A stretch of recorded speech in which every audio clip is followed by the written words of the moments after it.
Hello there, and welcome back to my workshop. This is boot bench show number 2. I'm making a boot bench for our entryway here at the house, a place where we can sit down and pull off our shoes and boots, and also a place where we can store our things as well. And here's the design here. It's similar to what's called a 6-board chest, in that the construction techniques are very similar. But what I've done is I've made a variation of it, and I've done that by extending the sides and the back to make it more of like a bench for sitting. So that's the plan. Last time we laid out some of the lines for the side, and you can see it here. This is what I call the arm curve here. We laid that out. We also laid out these cutouts, which will house the front and back panels, and then we have these simicurves here that form the feet. So what we're going to be doing in this show is cutting all this out, and let's get started. So the first thing I think I want to do is do these cutouts. These are stopped rip cuts, and they're a little bit tricky. So I've got this one already marked and ready to go, and what we're going to do is just mark the other side and then cut it out. So I've got my wheel gauge here set for 5/8 of an inch, and like I said, this has already been marked. So now let's mark this one, other side.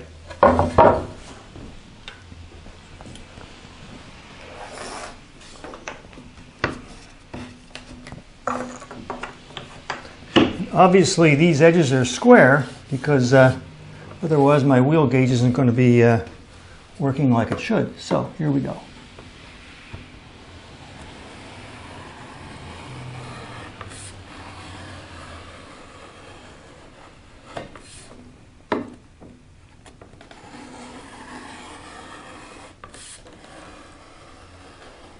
Now I am marking these, scribing these with the wheel gauge very deeply. And I'll explain in a moment why, but I'm actually bottoming out my wheel here, because the next step is going to be, oops, hang on there, making a knife wall, because I need to have that well defined for when I saw it.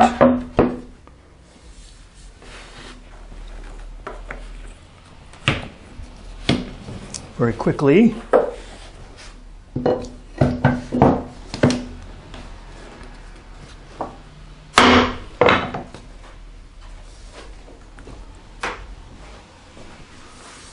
Okay.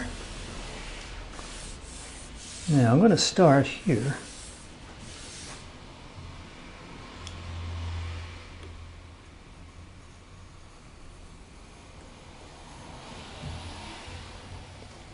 And I have to be very gentle anytime you're scribing along the grain.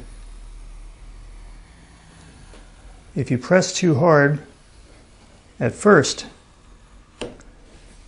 your knife is going to follow the grain and not your scribe line.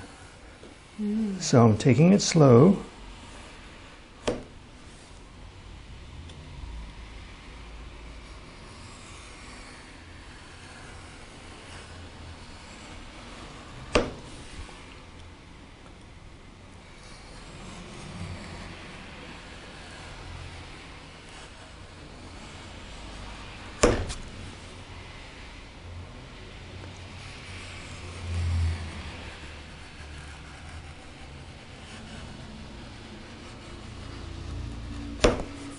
Okay, let me just mark that so you can see it.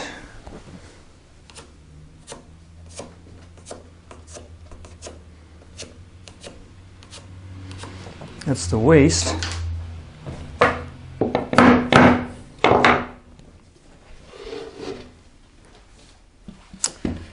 Before we go any further, I'm just going to notch the stopped part. It's right here. Can you see? Mm-hmm.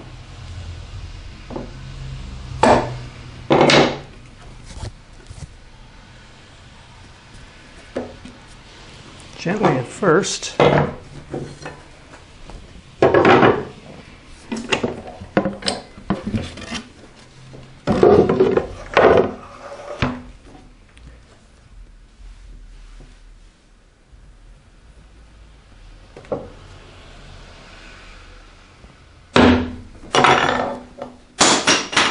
Well, there goes that knife.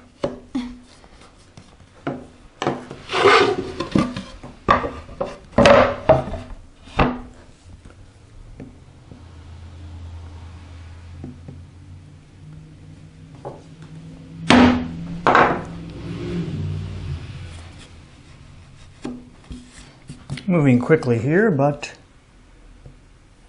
you get the idea.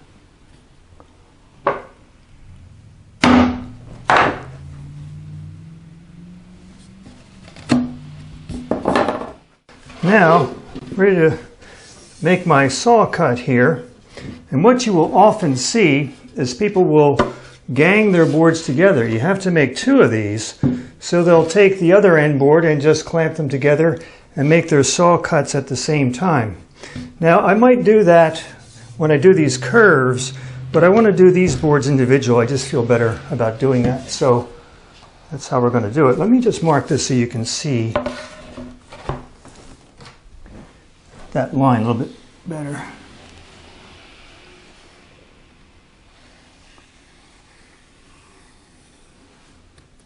Okay.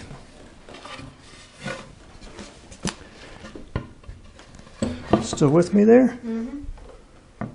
Now, make sure I don't saw on the wrong side of the line. Ready? Mm-hmm.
Okay, whoa, wandered off pretty far there, but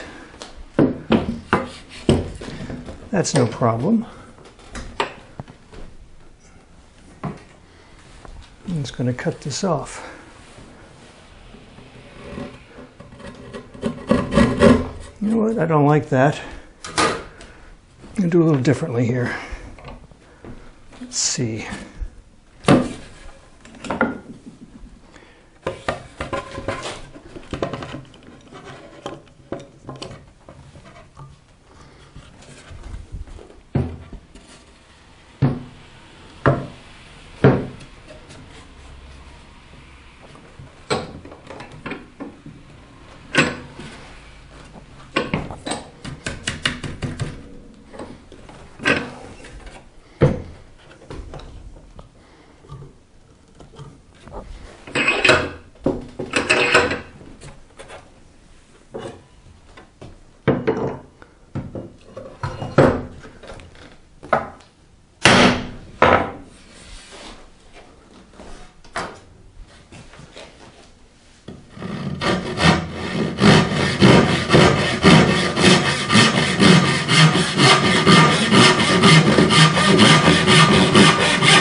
Okay. Now, typically if this was a straight board, I could take my joiner and just work my way right down to my lines, but I obviously can't do that when it's a stopped cut. So I have to work around that, and here's how I've decided to do it. You'll notice the grain direction here. It's going up this way. So any planing or any chiseling I do has to be going that way. If I go the other way, I'm going to be going against the grain. That's going to give me troubles. So what I'm going to do is take my block plane. Now I can get to within a couple inches of my stopped point here. And the first thing I'm going to do is pare this down with a chisel and get that part taken care of. And then I'll do the rest with my block plane using my knifed edge as a guide. Now,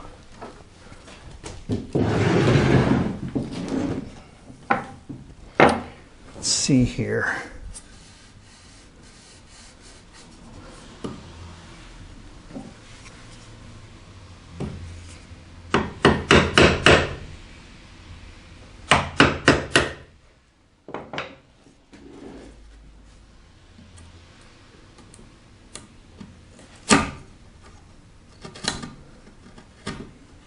That's the reason I'm going with the grain. If I went the other way, if this board split, as it did, it would split into my knifed edge.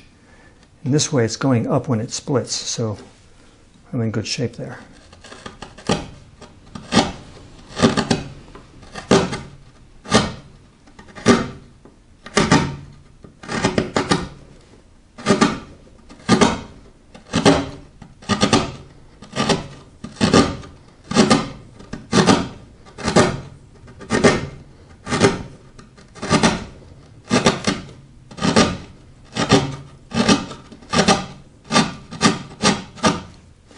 I'm going to turn it around.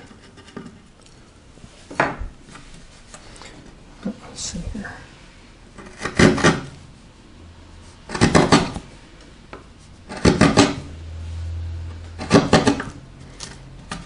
Okay.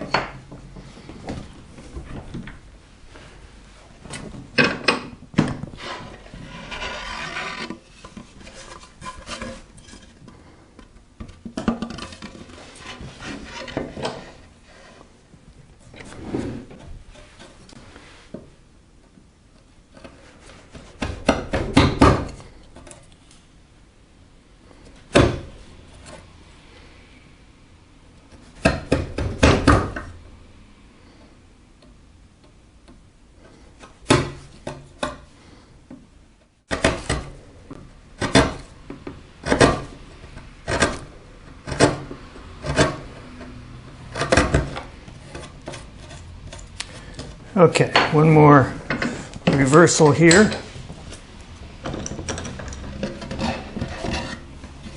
How we doing there? Good? Good.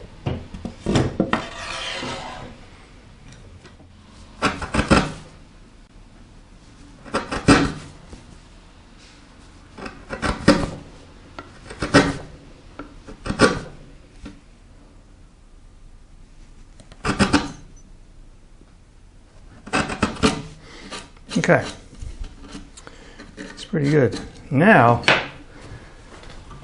out of breath here. Now what I'm going to do is plane down the rest of the way with my block plane here.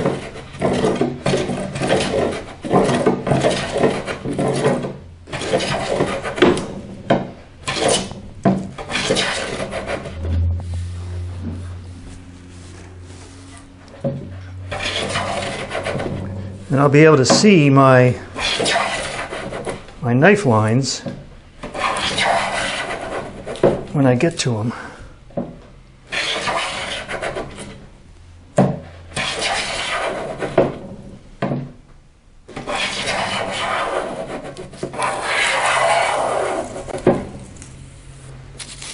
Getting close.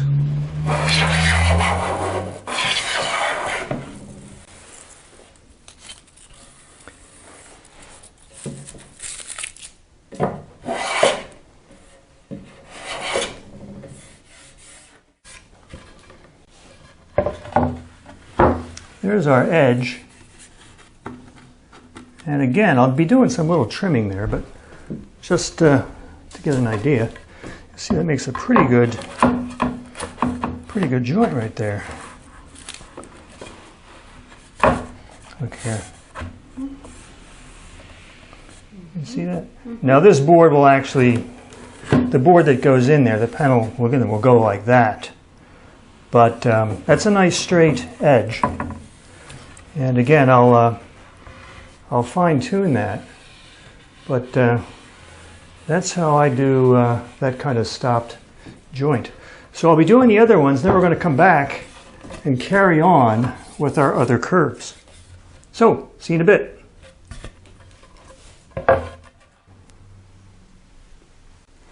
Okay, I've been a busy little bee here getting these cutouts done, all 4 of them. You can see them here. And I did find, after I made the first 2, that stacking them together and then sewing them is a big time saver. So I did that on the last pair, and it worked out really well.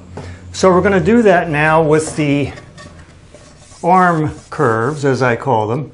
So first thing we're going to do is use a little bit of double-sided tape. You've probably seen this. You can get this in hardware stores or woodworking stores or art supply stores. And that's going to help me keep these 2 sides together as I work. So let's get these fastened. I cut them out, and I also started the peeling process because I always have trouble with them. And I decided I didn't want to have trouble with them on camera. So here we go.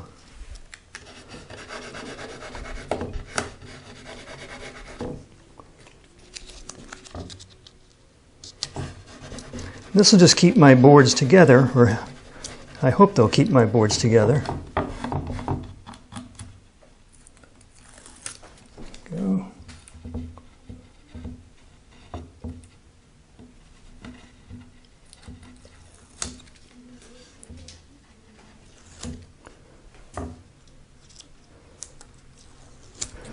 And then I have these little spacers here, and this is just to keep the boards from contacting each other, the tape surfaces, until I've got them positioned. So here we go. I'm going to need my glasses. Okay.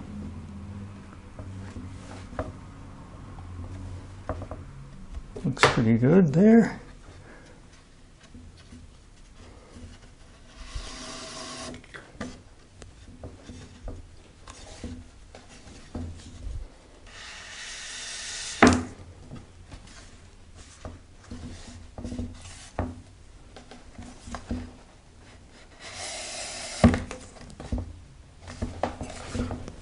Okay, I think that'll work.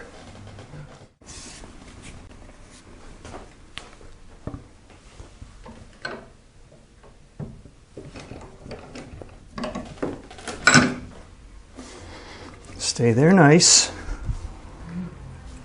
Okay,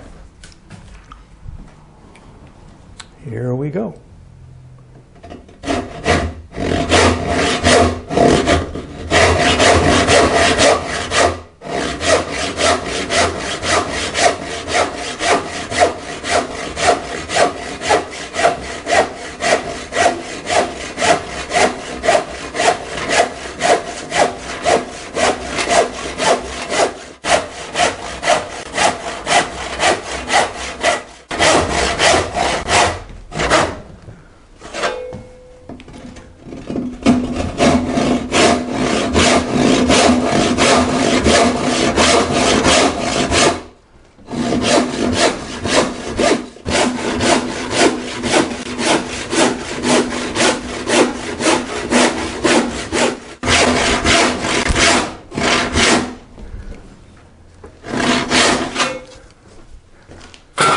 All right.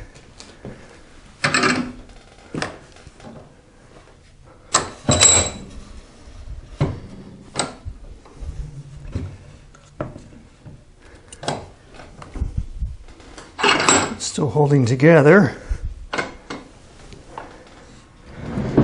Whew. Okay. Now, I wish I had a bow saw, but I don't. I have a coping saw, 10 TPI, but I think a bow saw is in my future. I really think that would be the perfect tool for this. But of course we have to work with what we have, not the tools we wish we had. So let's get cutting here. Okay? Mm-hmm.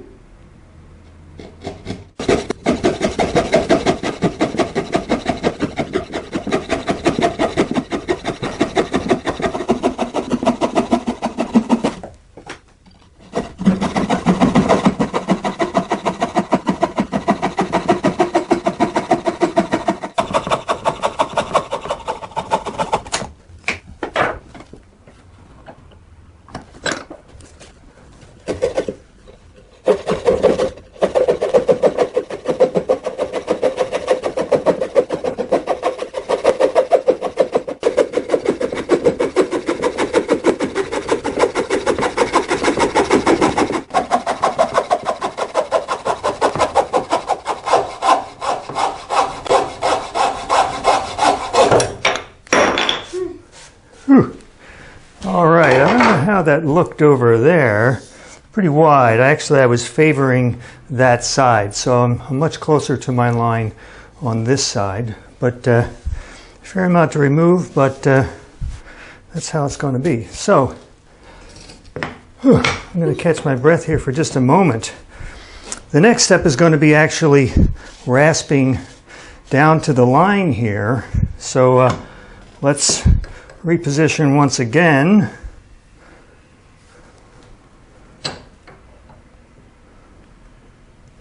I think that's good there.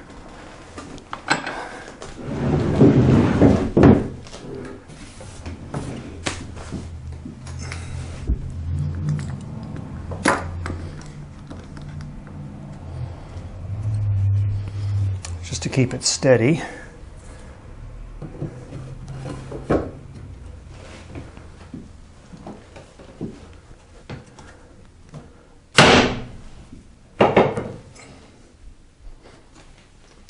Okay, let's take a look at the tools I'm going to be using. I've got a few rasps here. Let me show you. The first is this coarse rasp right here. And this is an inexpensive one. It's made by a machine, and it's not all that fancy. It's not like the hand-stitched ones that you can sometimes buy, but very inexpensive. Okay for coarse work. So I'll be using that first. Then I also have what's called a 4-in-hand, and this has a coarse tooth on it and also a medium. It's got a convex side to it and also a flat side with the same grits on it, so that's pretty useful. And then for fine work I've got this, and some people call this a file. I call it a float. It's different from a file in that it has very deep teeth and they're really, really sharp. If you ever grab one of these and hold it, you'll see what I mean. You can really feel the edge on that. And they act just like little plane blades, and they do a really good job. So that'll be the final rasp that I use. So let's get started on the coarse work first and see how this goes.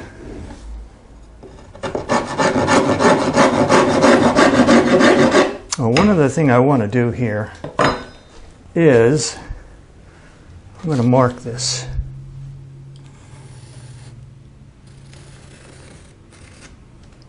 Because I want to avoid this edge back here. As my rasp comes across this back edge, it would tear out, and it'd have terrible tear out along this back edge. So I'm going to favor the front edge and do the front edge first down to the line. Then I'm going to reverse this and come in from the other side so I don't have a lot of tear out. So, okay, here we go.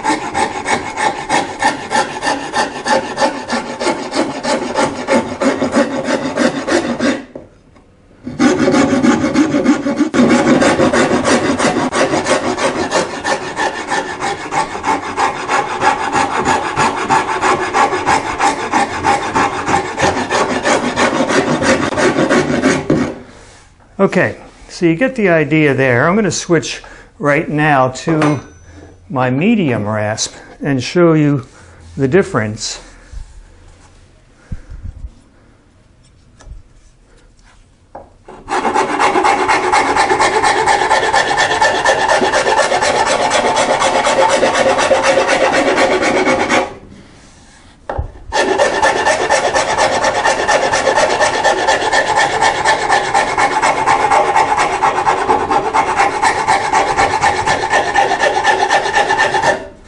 So it's a little bit finer. And now let's have a look at the float.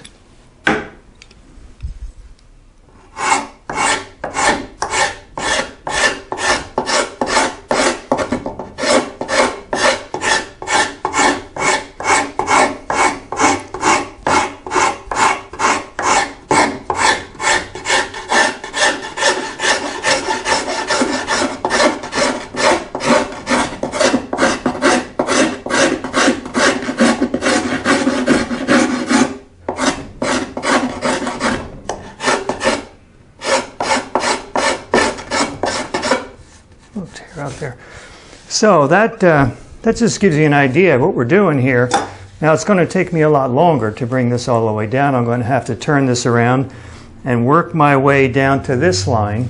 So this will be slightly crowned when I'm done, but we'll take care of that crowning at the very end. So I got a lot of work to do here, and you'll be seeing some of this in montage form. So let's get back to work.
And here we are, came apart nicely.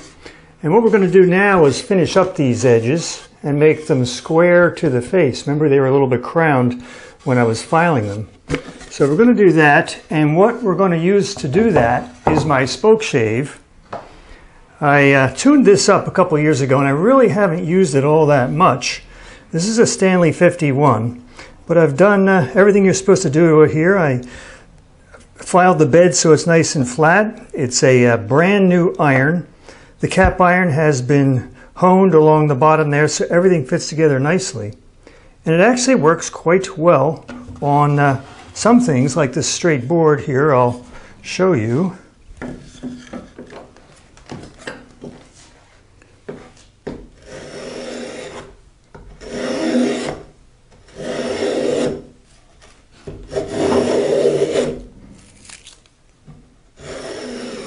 So it works really nice, and it's fun to use, but I haven't had a whole lot of luck with curved surfaces. So that's what I'm a little bit worried about, and we're going to give it a try here and see how it goes. So let me get this board here, and we'll give it a try.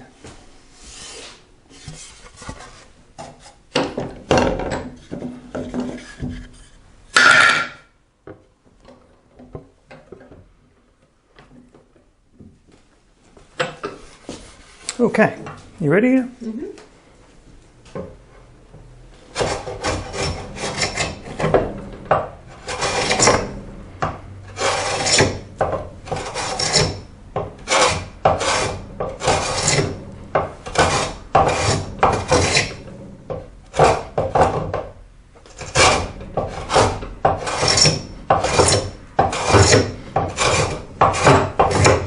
So I'm bringing this edge down so that it's level with this one here. And it's working okay.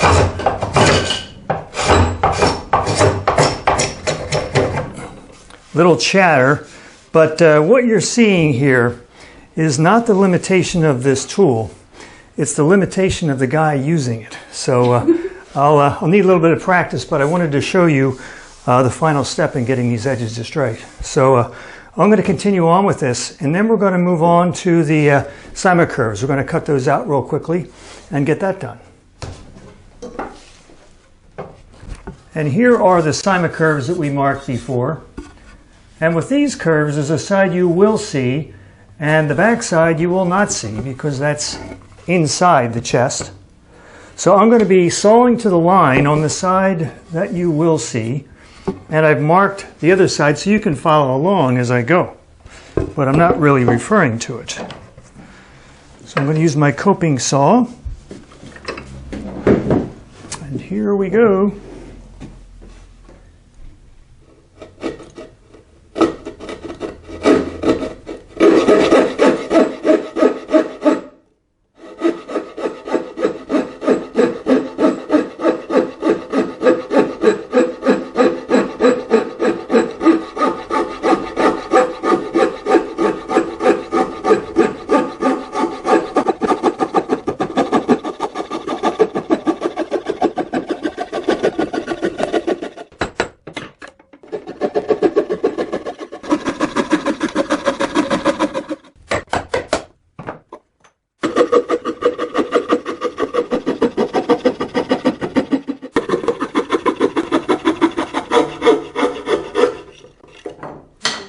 Okay, well, not my finest work.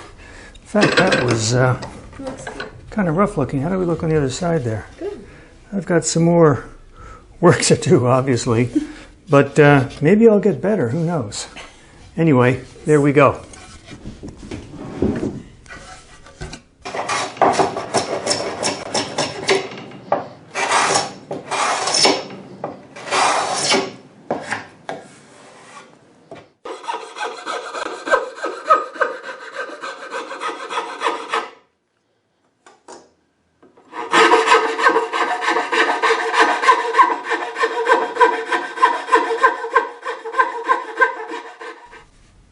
Okay, I had a little more progress with my curves, and they'll be done next time in show number 3.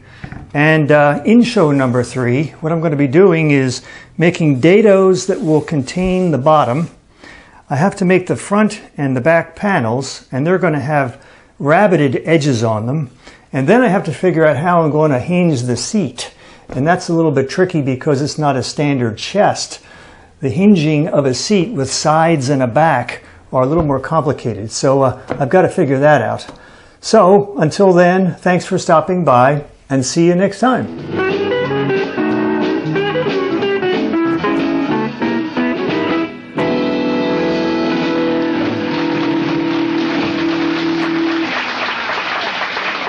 Wasn't that great?